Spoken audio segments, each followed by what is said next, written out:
Hello YouTube, this is Morgan Airspeed Prime here with my next Star Wars video. This is going to be my discussion on Star Wars The Clone Wars Season 3. This one has the subtitle Secrets Revealed, in addition to also probably being the weirdest season just in terms of its layout, its structure, in that the second half of the season is great. It's kind of the way I think most people remember the series based on, is that from the second half of season 3 onwards, basically everything is like a 2, 3, 4, even potentially even more episode arc, and it's just arc to arc to arc, and the series is, every season is like 3, 4, 5 arcs, and that's it. And some of them will link together across seasons, but that's kind of the way the series is.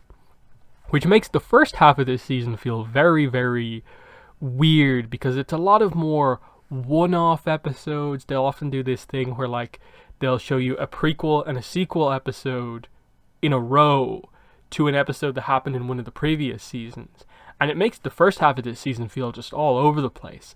Now, thankfully, if you do view it in sort of airing order, it sort of works because they do just place them. They're just like, they're separate arcs that don't particularly like interact all that much. So they're just this thing happened over here, it links into this episode.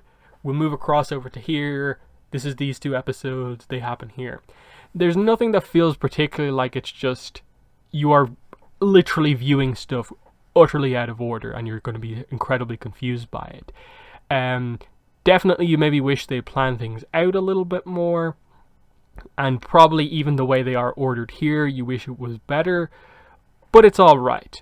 So let's get into the episode. So I'm going to pair up the first two episodes, Clone Cadets and ARC Troopers, in that there's a lot of time that happens between these ones in terms of chronologically, in that Clone Cadets is meant to be one of the first episodes in the entire series that you watch, and then ARC Troopers should be, chronologically, is more of like a mid-season 3 episode rather than anything. I get why they placed them back to back.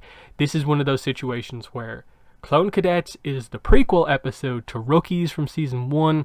ARC Troopers is like the sequel episode to Rookies.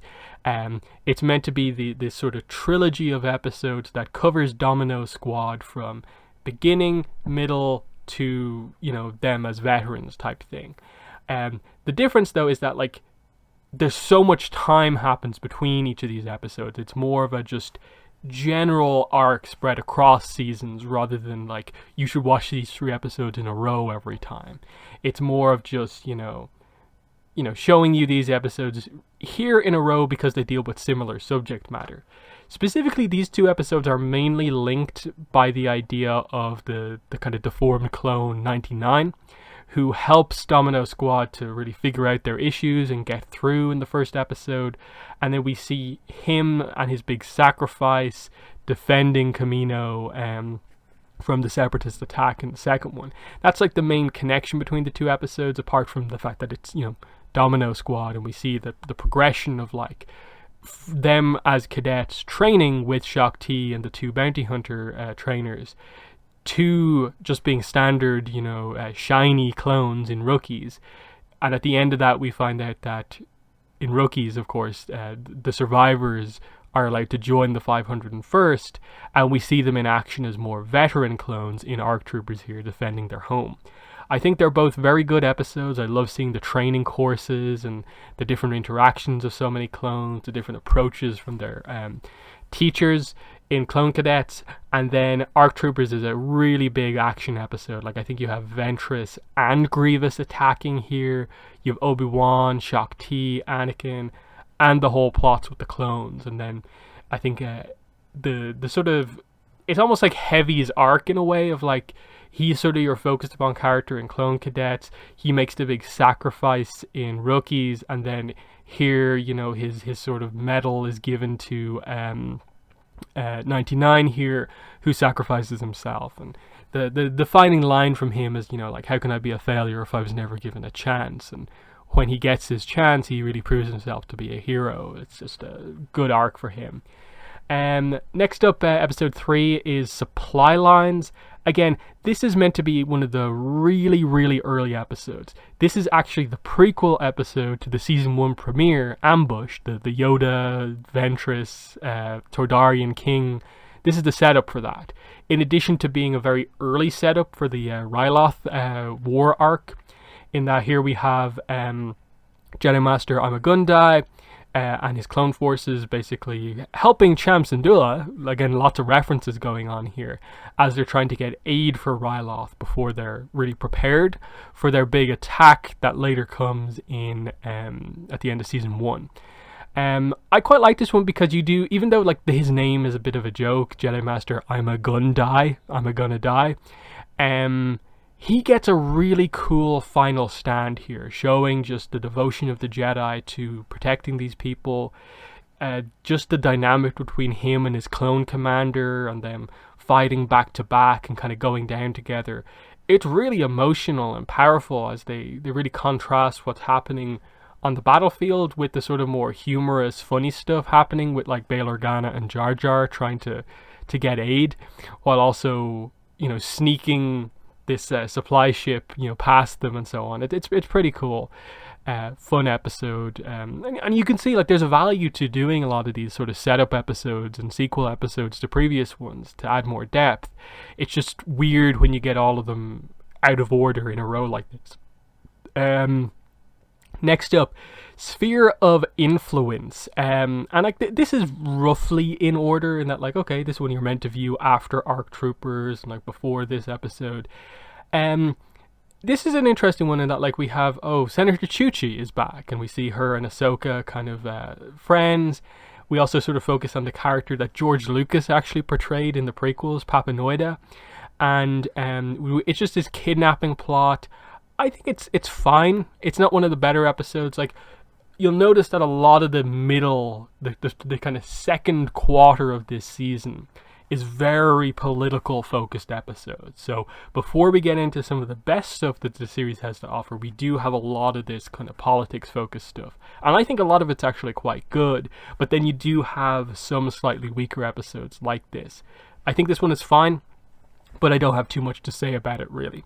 There's just some nice, bringing back characters and references is pretty good.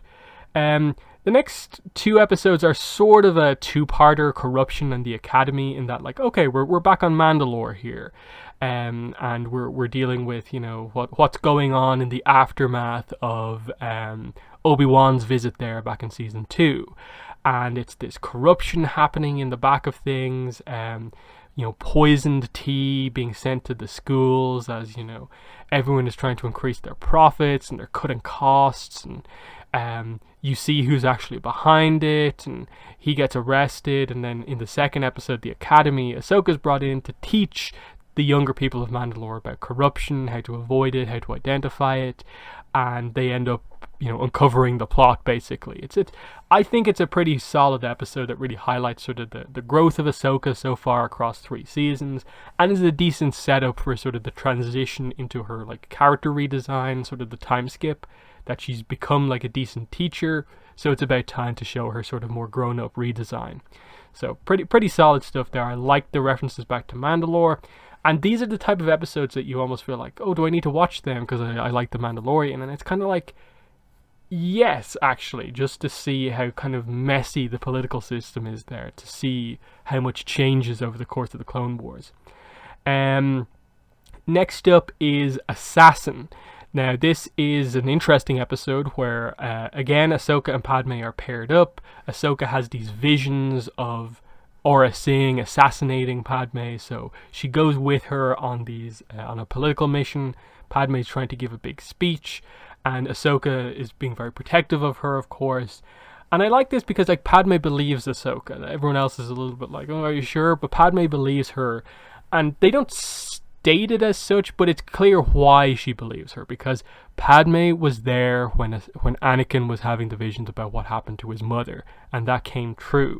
So she has a reason to believe sort of Jedi visions about this stuff, and she trusts Ahsoka because of her connection to Anakin. So it's a nice pair-up episode that also highlights, like in other episodes like Corruption, what Padme is doing over the course of this series and the importance of it, that she is just as much of a threat to a lot of like Palpatine's plans as like Obi-Wan or anything like that. That she is like this close to getting a lot of stuff done in the Senate that would really put the Palpatine's plan up in the air. Like, I really like watching over the course of especially this middle of season 3 part, just how close in so many situations Padme comes to getting enough support, getting it through in the Senate that like, yeah, we don't want more clones. We want the war to come to an end. That she comes this close to creating peace with the Separatists on the political side of things. And it's always Palpatine kind of planning underneath her, which is what stops it, by another assassination attempt to distract her from what she doing her job and stuff like that. That's the threat that Palpatine has with Padme, but he also realizes how much he can use her in certain situations, and that's why he never full on, has her killed. But like you see the kind of back and forth with Palpatine over the course of the series of like, he can use Padme for some things, but then she gets in the way in other situations. It's very, very interesting. So yeah, Aurra Sing in that episode again, she's a nice recurring villain as well. Next up is Evil Plans and Hunt for Zero. Another situation here where the first one of these episodes is a prequel episode for a previous season's episode, Hostage Crisis. So the weird season 1 finale of of Hostage Crisis, just a one-off episode, now has a prequel, a setup for it. And in Hunt for Zero is the sequel episode to it. So we're all dealing with Zero being in prison, being broken out of prison, and what happens after that. Now, what I think Evil Plans isn't that great. I think there's a few episodes, as we'll get into in like season 4 and 5, where they kind of have C-3PO as more of a focus character. I don't think he works as well. I think some of the C-3PO focused episodes are not the best ones in the series. R2 actually does manage to hold a bunch of episodes kind of just on his own as the series progresses, but 3PO not so much. You have Cad Bane in this one, and it's part of the plot to eventually set up Hostage Crisis, but it's not great. Hunt for Zero, I think, is a very, very fun episode. The introduction of Quinlan Vos into the series, he's a very cool Jedi, but unfortunately, he never got his full arc in the Clone Wars because it was cancelled before he got his big arc. His arc was turned into the novel Dark Disciple, as I'll talk about with an arc coming up in a minute, but I think he's cool because he has that psychometry ability, the ability to touch objects and sort of through the Force sense their past. Makes him a really good detective. He's familiar with the underworld stuff. And then he has a really cool dynamic with Obi-Wan. They're complete contrasts. That like Vos is like Anakin turned up to 11 and in terms of like the things that would frustrate Obi-Wan. But they end up actually being a pretty interesting kind of pair together. And there's some cool stuff here that happens with Zero as he goes through. Zero's very fun as a kind of villain. Episode 10, Heroes on Both Sides. Another sort of Padme and Ahsoka episode to get across their dynamic. Really, really cool. And another situation where Padme is like close to trying to forge this peace agreement with the Separatists with her old friend Mina Bonteri. Ahsoka gets to meet Lux Bonteri, and there's a little bit of kind of romantic tension between the two. It's pretty fun. This is the episode where like Ahsoka's new look is debuted, and we'll see in the episodes after this. It's also where like Anakin and Obi-Wan get their kind of new character designs as well. But of course, I think it's this episode or it kind of runs together a little bit with like the next one, but like Mina Bonteri gets like assassinated as we go through this because she got in the way of the overall plan.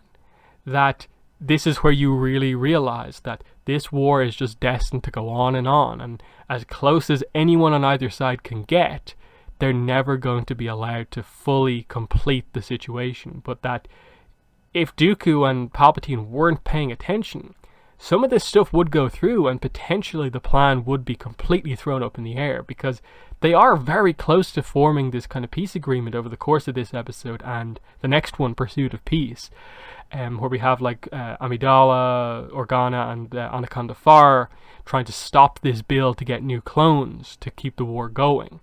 And you see the opposition, the Senate stuff, and this is where like that episode Senate Murders actually takes place roughly in or around this time as well.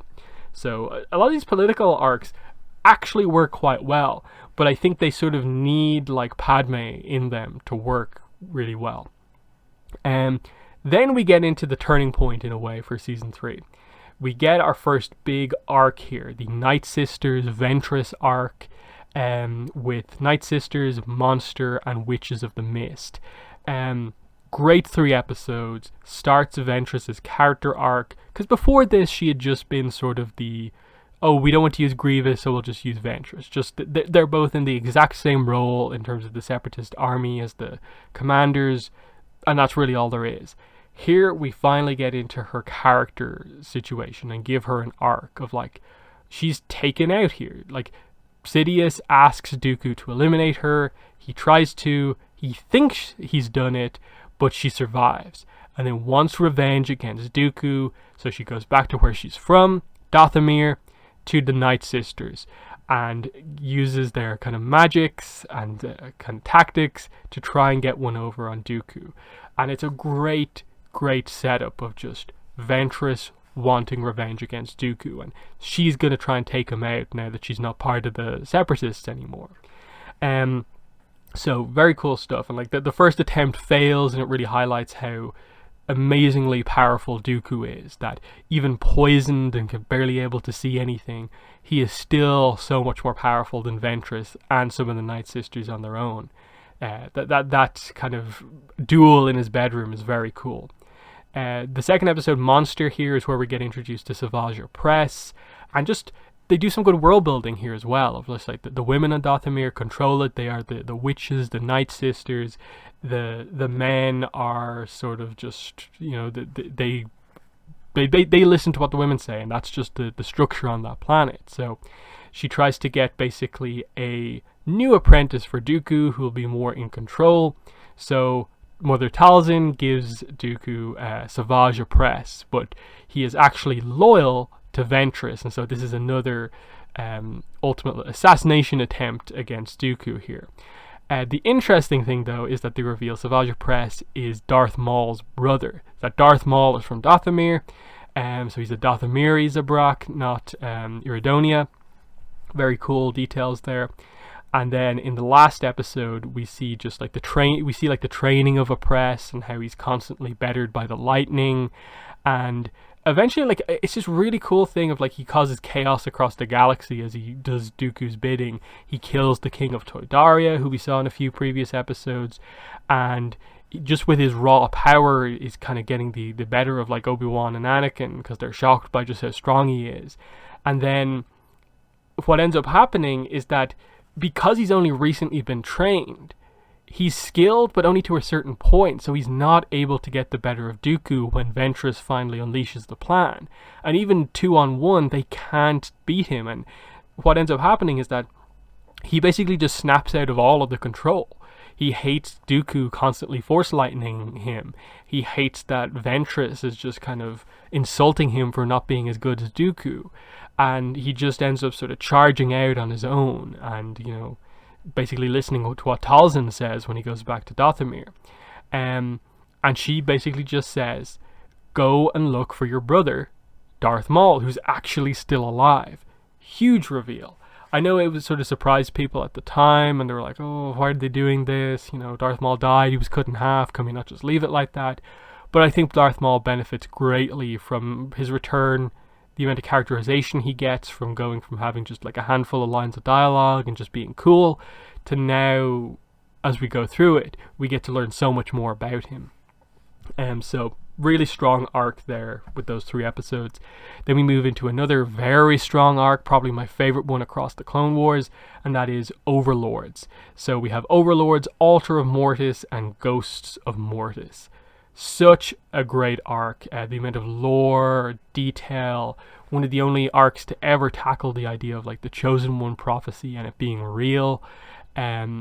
Just what Ahsoka learns, what like Obi-Wan gets to talk to Qui-Gon, Ahsoka gets that vision of her older self, and Anakin gets a vision of his mother. And there's just some great dialogue throughout all of this. That I think works so well. Like it's ultimately the brother, the son, who the dark side kind of representation here, who is talking basically through the vision of Anakin's mother Shmi, and the dialogue here is so fantastic. She says, "Nothing ever really dies, my son. I have a secret to tell you." Then tell me. Everything you've done, everything you've learned has led you here. Whatever you are, my mother is dead. And you blame yourself. Your Jedi training has served you well, Annie, but you are more than a Jedi. Tell me, where's your pain so that I might take it away? I was too late to save you. I failed as a Jedi, and I failed you. How so? I tasted only vengeance when I slaughtered so many to avenge your death. It is time you realize that your guilt does not define you, my son. You define your guilt. And here's the big line for me that I always remember. The only love I feel in my heart is haunted by what would happen should I let go. And the response is, then it is not love, it is a prison. But I have a wife, you've met her, she's everything to me. She is not your destiny. Really, there's some big lines of dialogue as you go through these 3 episodes, and that is one of them. It's like Anakin's feelings about, why he can't let go. And like given what happened with his mother, you understand why he ultimately can't let go and why he's even more attached to Padme, even more devoted to not letting it happen again. And a line like that is just so impactful. And I just love what they do here because like they get across the idea that if Anakin is the chosen one, he can replace the father as the balancer on Mortis. He is capable, as the chosen one, of keeping balance between the son and the daughter. That's a big thing. This is the episode that basically confirms that the Chosen One prophecy is 100% true. And I love as it goes on that it's basically the son trying to manipulate the situation to escape and the daughter just trying to stop him. It really is that perfect representation of light and dark balance in Star Wars. That it's not 50-50. It's not necessarily that grey Jedi type thing that a lot of people think it is. Balance is getting to a situation where the darkness isn't trying to take over, because the nature of the dark side is to sort of take over, corrupt. The nature of the light isn't to do that in counter. Light, when it's in like the ascendancy, just sort of stays as is. And I think that's the contrast here. That light acts to counter darkness rising and so on. So very, very cool stuff. And I love that the big moment in all of this is ultimately like moments like Ahsoka being taken over by the sun and having to fight Anakin, and then him killing her, but Anakin helping to revive her by transferring the essence of the daughter into her. And then you have the son managing to turn Anakin to the dark side by showing him the vision of what's going to happen in the future. And this is such a cool moment here. Learning about how Anakin at this point feels about knowing what's going to happen in the future, and him accepting it, and him saying to the others, like, you won't agree with what I have to do to end the Clone Wars, but I have to do it. And he's set on it. And I think that's so interesting and telling that is his approach. Of just like, he ends the Clone Wars, and as much as it pains him what happens, he can accept it because he does end things. And then the father eventually breaks him free of the son's power and takes his memories away, allowing Anakin to fulfill that arc that he goes on, because the father sort of knows that ultimately in the future he does bring balance, but for that to happen he has to go through everything that he goes through. So very, very interesting stuff throughout this that teases a bunch of different things. And obviously it ends with like the death of all of these characters, the death of the son, the death of the father, and the death of the daughter. But it would have been interesting because there's a lot of rumors that Mortis was potentially a part of like episode 9 before it was completely changed. It would have been very cool to see what they actually did. Next up, 3-episode arc, The Citadel, Counterattack, and Citadel Rescue. I think this is fine. Like, this one maybe could have been only 2 episodes and it still would have worked just as well. The main things here is basically the introduction of Tarkin. Like, you have the whole, breaking into a prison to get information out. That's always a cool dynamic. You have Obi-Wan, Anakin, Ahsoka. You have Jedi Master Even Piell, who is actually a really cool character, but we see he actually is killed.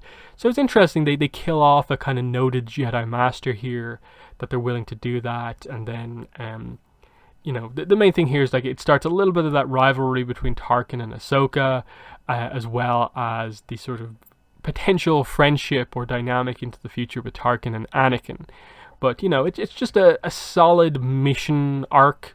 Probably didn't need to be 3 episodes though. The final arc of Season 3 is Padawan Lost and Wookiee Hunt. This is like the Ahsoka is captured and is on her own arc. And so, very cool stuff here. She gets captured by Trandoshans when she sort of like lags behind at the end of one of the battles. And she's basically taken by them off to a planet, which is just a hunting grounds for the Trandoshans. And she encounters some other Jedi younglings who are also captured and trying to survive. And she teams up with them, but one of them is killed. Khalifa is killed, and she then sort of devotes herself to making sure that the other 2, Jinx and Omer, aren't killed. And we see that she's willing to do what she has to do to save them. Chewbacca is actually introduced as one of these sort of captives in the 2nd episode, and he teams up pretty well with the rest of them. And it's pretty cool. It builds up to like Ahsoka eventually having to kill the leader of the Trandoshans with a big force push off the side of the kind of facility.